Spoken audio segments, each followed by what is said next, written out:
Welcome to Mr. Chalk's Revision Tips. In this video, we will look at radioactive contamination, looking for leaks, and radiation safety. Radioactive contamination occurs when an object is exposed to a source of radiation outside of the object.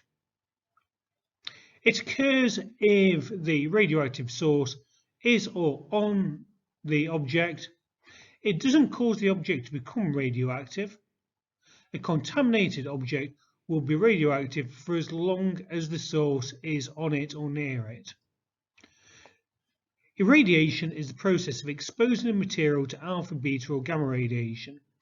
Irradiating a material will not make that material radioactive regardless of how strong the radiation is or how long the material is exposed for.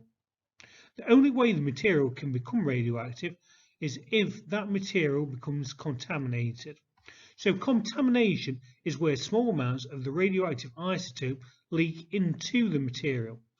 As a result of this, the small amounts of isotope in the contaminated areas will give off radiation. In some cases, injected radioactive sources can be used as tracers to make soft tissues such as blood vessels or kidneys show through medical imaging processes. So we can see that changes in the amount of gamma emitted from different parts would indicate where there is some sort of blockage within the body.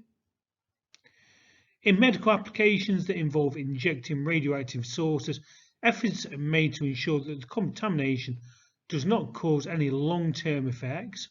So this is done by choosing isotopes that have relatively short half-lives and don't remain radioactive for very long within the body and are not poisonous. Water supplies can become contaminated with gamma-emitting radioactive isotope to find leaks in pipes. So this is where there is a leak of contaminated water seeps into the ground, causing a buildup of gamma emissions that can be used to find the leak. So the gamma rays are used to detect leaks. We put a source of gamma radiation into the water. We pass the detector over the top of it, and where the radiation is the highest, or the radioactive count is the highest, then that would indicate where the leak is. In those areas or industry and medicine where people are routinely working with ionizing radiation, various safety procedures are put in place. Workers are routinely monitored to check levels of radiation that they are exposed to, and strict limits are placed on what they are allowed to receive. So limits are often placed on the amount of time that workers can spend using radioactive materials. So where feasible, barriers will be placed between the worker and the source in order to absorb the radiation. Doctors, for example, will leave the room whilst carrying out certain procedures, including things like X-rays.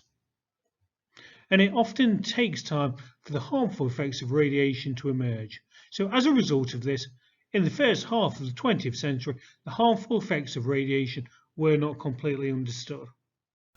Thanks for watching.